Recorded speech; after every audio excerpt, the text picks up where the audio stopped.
Selamat pagi siswa-siswi kelas 12 MIA. Pagi ini kamu akan melanjutkan pembelajaran kamu tentang medan magnet dengan topik yaitu gaya Lorentz atau gaya magnet pada muatan atau partikel yang bergerak di dalam medan magnet.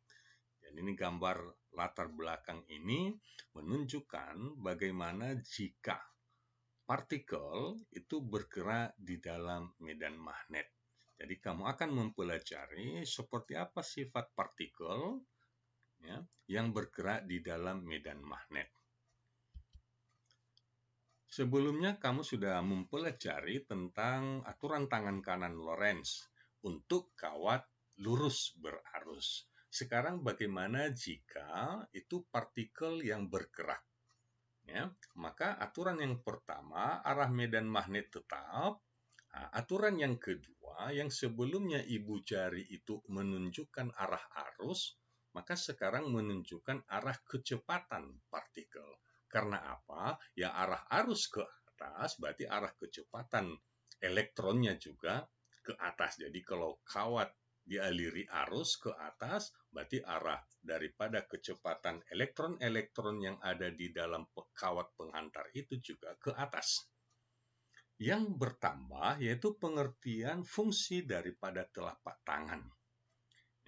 Kalau selama ini telapak tangan terbuka itu menuju pembaca, maka itu arah gaya magnet atau gaya Lorentz.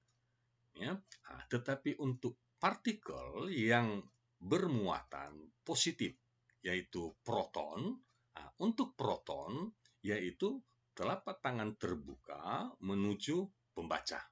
Ini untuk proton. Sedangkan untuk elektron, maka yang berlaku adalah punggung tangan. Jadi kalau proton yang bergerak, arahnya telapak tangan. Kalau elektron yang bergerak, yang diamati, maka arah gaya yang dialami oleh elektron itu adalah punggung tangan, berarti menjauhi pembaca. Jadi ini perbedaan pemanfaatan aturan tangan kanan antara arus dengan partikel bermuatan.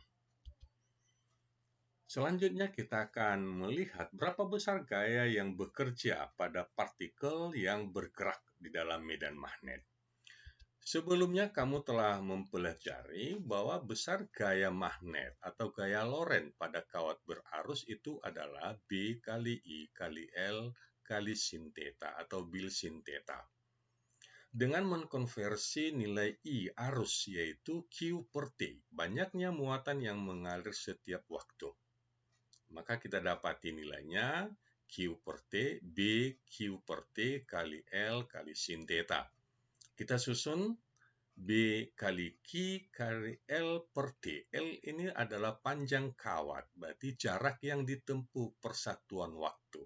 Maka bisa kita konversi lagi L per T ini sebagai kecepatan. Sehingga gaya magnet atau gaya Lorentz pada muatan, partikel bermuatan yaitu bergantung kepada kuat medan magnetnya, besar muatannya, kecepatan daripada elektron partikel tersebut atau protonnya, dan sudut yang dibentuk. Sudut yang dibentuk oleh partikel itu menentukan lintasan dari partikel tersebut. Sebagai contoh salah satu, ini adalah medan magnet yang warna biru, arahnya menuju pembaca. Kemudian ada partikel positif, katakan proton, akan bergerak masuk ke dalam medan magnet, bergerak ke arah vertikal, berarti tegak lurus arah medan magnet. Jika kita pergunakan tangan kanan kita, kamu boleh ikuti, Keempat jari lurus itu menghadap menuju pembaca, kita sendiri yang membaca. Kemudian tegak lurus ke atas itu arah kecepatan proton, arah kecepatan proton menuju ke atas, maka sebelah kanan telapak tangan untuk muatan positif, Sebelah kanan itu adalah arah gaya Lorentz-nya, arah gaya magnetnya. Artinya, ketika proton bergerak seperti gambar, maka gaya magnetnya itu bekerja menuju pusat lingkaran. Ya. Nah, bagaimana kalau dia elektron? Kita ulangi, 4 jari lurus arah menuju pembaca. Kemudian kecepatan daripada elektron menuju ke atas. Ya. Maka yang kita lihat gaya magnetnya untuk elektron itu adalah punggung tangan. Maka punggung tangan itu adalah arahnya ke kiri. Sehingga elektronnya itu melingkar ya, arah kiri. Nah, kalau protonnya melingkar searah jarum jam, kalau elektronnya berlawanan arah jarum jam. Mengapa? Karena arah gayanya tadi berbeda. Untuk proton ke kanan, untuk elektron ke kiri. Nah, jadi inilah perbedaan daripada lintasan partikel bermuatan di dalam medan magnet. Selanjutnya kita mau lihat ya, bahwa yang membuat partikel itu bisa bergerak berotasi itu adalah dua gaya. Yang pertama tadi gaya Lorentz atau gaya magnetnya ke dalam dan gaya sentrifugalnya keluar atau gaya sentripetalnya ke dalam, sentrifugalnya keluar. Ya, di antaranya ini kedua gaya harus sama besar. Sehingga ketika gayanya sama besar bisa kita tentukan berapa besar jari-jarinya. Jari-jari lintasan partikel pertama dengan cara gaya Lorentz sama dengan gaya sentripetal atau sentrifugalnya. Kemudian gaya Lorentz tadi kita udah dapati. F sama dengan BQ sin theta. Sin theta berarti arah medan magnet menuju pembaca, arah kecepatan vertikal ke atas berarti sudutnya 90. Jadi sin 91. Jadi BQ sama dengan gaya sentrifugal yaitu mv kuadrat per R. Ya, mv kuadrat per R. Jadi V di sebelah kiri dan V kuadrat di sebelah kanan kita akan hilangkan tinggal 1. Maka kita buat perkalian silang BQR ya, sama dengan MV. Ini BQR sama dengan MV. Maka diperolehlah berapa jari-jari lintasan partikel tersebut. MV per BQ. Ini sering dikonversi lagi, M kali V, massa kali kecepatan ini sebagai momentum daripada partikel itu. Ya, jadi momentum daripada partikel. Oke, besaran daripada jari-jari lintasan yaitu B, kuat medan magnet, Q, muatan listrik itu 1,6 kali 10 pangkat min 19 kolom. M adalah massa partikel. Jadi jika partikelnya adalah proton, massanya 1,67 kali 10 pangkat min 27 kg. Tetapi jika partikelnya adalah elektron, massanya 9,1 kali 10 pangkat min 31 kg. Nah, di situ perbedaan massanya. V adalah kecepatan partikel, ya, bergerak tegak lurus daripada lintasannya. Kemudian R adalah jari-jari partikelnya. Jadi inilah cara menentukan ya, nilai daripada jari-jari lintasan partikel bermuatan. Sebagai contoh, sebuah elektron 1,6 kali 10 pangkat min 19 kolom, massanya 3,1 kali 10 pangkat min 31 kg. Bergerak di dalam medan magnet homogen 8 kali 10 pangkat min 3 Tesla dengan kecepatan 3 kali 10 pangkat 6 meter per detik. Tentukan A. Gaya magnet yang dialami elektron jika bergerak searah dengan arah medan magnet. Gaya magnet yang dialami elektron jika bergerak 30 derajat terhadap arah medan magnet. C. Jari-jari lintasan jika bergerak tegak lurus arah medan magnet. Jadi, 3 pertanyaan ini menunjukkan 3 jenis lintasan elektron. Bagaimana lintasannya jika bergerak searah, bagaimana jika 30 derajat, dan bagaimana jika 90 derajat.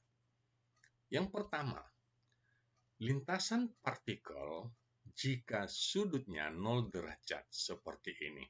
Medan magnet ke kanan, dan elektron juga ke kanan, maka sudut yang dibentuk itu 0 derajat.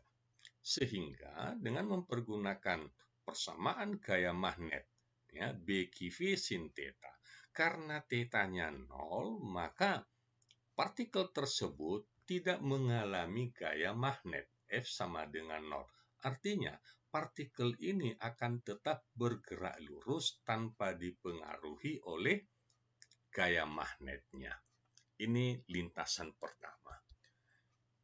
Jika sudut θ-nya lebih besar dari 0 dan lebih kecil dari 90 derajat, ya misalnya tadi 30 derajat, ternyata lintasannya adalah lintasan spiral.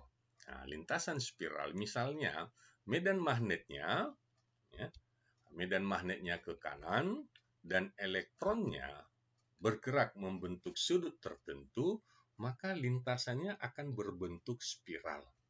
Nah, jadi tidak lurus tetapi spiral dengan jari-jari efektifnya yang tetap. Nah, bagaimana menentukan persamaan gaya magnetnya? Ada gaya magnetnya, tetapi dengan sudut sin 30 derajat kita masukkan nilainya, ya, kuat medan magnet, besar muatannya, dan kecepatan 3 kali 10 pangkat 6 kali sin 30. Maka gaya yang bekerja adalah 1,92 kali 10 pangkat min 15 Newton. Nah, inilah gaya jika membentuk sudut. Nah, yang terakhir, lintasan yang terakhir jika sudut yang dibentuk adalah 90 derajat. Artinya, arah medan magnet, ya, tegak lurus dengan arah gerak elektron.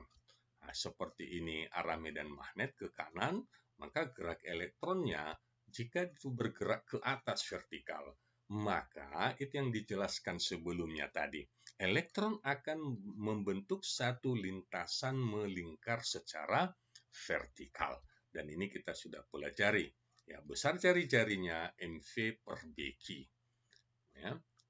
Dari data ini maka kita peroleh, ya, nilai jari-jarinya adalah 2,13 mm. Jadi 3 bentuk lintasan elektron dengan sudut yang berbeda.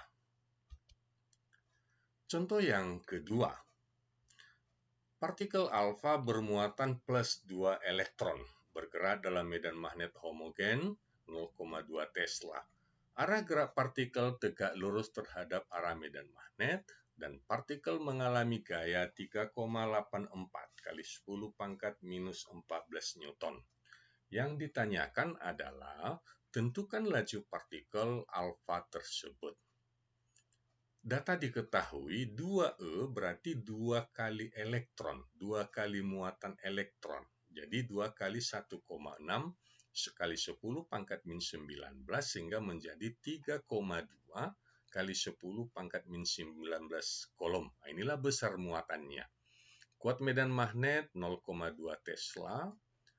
Sudut, ya, tegak lurus, berarti 90 derajat dan mengalami gaya 3,84 kali 10 pangkat min 14. Kalau sudutnya 90 derajat, maka otomatis partikel tersebut bergerak secara melingkar. Nah, untuk bergerak secara melingkar, berapa kecepatannya? Ya, dari persamaan ini kita peroleh gaya sudah diberitahu 3,84 kali 10 pangkat 14 itu F, B-nya tadi 0,2, Q besar muatan tadi 2 kali elektron berarti 3,2 kali 10 pangkat min 19, V ini yang ditanya dan tegak lurus sin 90. Maka diperolehlah bahwa elektron akan bergerak, partikel alfa yang bermuatan 2 elektron itu akan bergerak dengan kecepatan, ya, besar kecepatannya yaitu 6 kali 10 pangkat 5 meter per detik. Nah, inilah kecepatan daripada partikel alfa yang muatannya 2 kali lipat daripada biasanya. Contoh yang ketiga. Sebuah proton, massa proton diketahui dan besar muatannya dipercepat di dalam siklotron. Siklotron adalah alat untuk mempercepat, ya, akselerator daripada elektron. Jadi untuk mempercepat gerak elektron itu dimasukkan dalam siklotron. Siklotron itu jari-jarinya 4 meter dan ternyata dihasilkan energi. Ini ada hubungan dengan energi. 1,6 kali 10 pangkat min 11 Joule.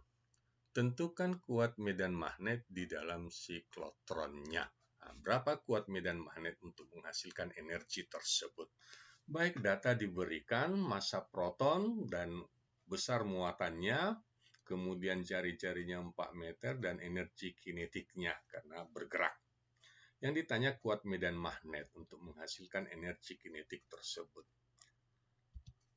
Ya, yang pertama kita ingin kerjakan atau kita cari yaitu berapa kecepatan daripada proton karena energinya ada, ya. Dengan mempergunakan persamaan energi kinetik yaitu setengah mv kuadrat, maka kita peroleh berapa kecepatannya v, akar daripada 2 EK per m.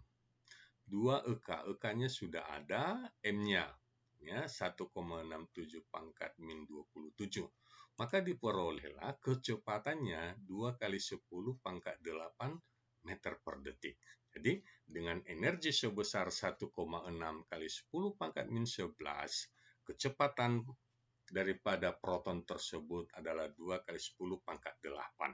Baik, dengan kecepatan 2 kali 10 pangkat 8, berapa kuat medan magnetnya? Ya, untuk menentukannya, maka kita pergunakan persamaan daripada jari-jari. Ya. R sama dengan mv per bq. Tadi R-nya dia kasih tahu. Jadi B-nya adalah mv per R kali Q. Jadi M-nya kita masukkan angkanya, V 2 kali 10 pangkat 8, kita baru hitung.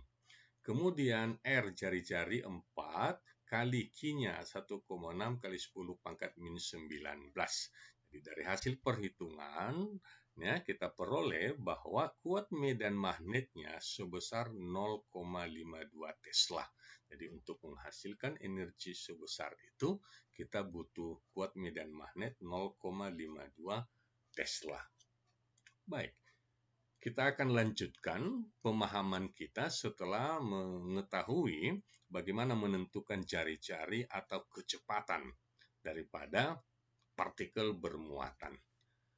Selanjutnya kita akan melihat apa hubungan periode putaran partikel dengan kuat medan magnet. Periode putaran berarti ada kecepatan sudutnya, ada frekuensinya. Baik, kita perlu mengingat bahwa kecepatan sudut partikel yang bergerak melingkar itu ada hubungannya dengan kecepatan liniernya, yaitu V sama dengan omega kali R. Di mana omega ini adalah 2VF. Atau bisa kita ganti F ini frekuensi. Kita ganti menjadi 2V per T.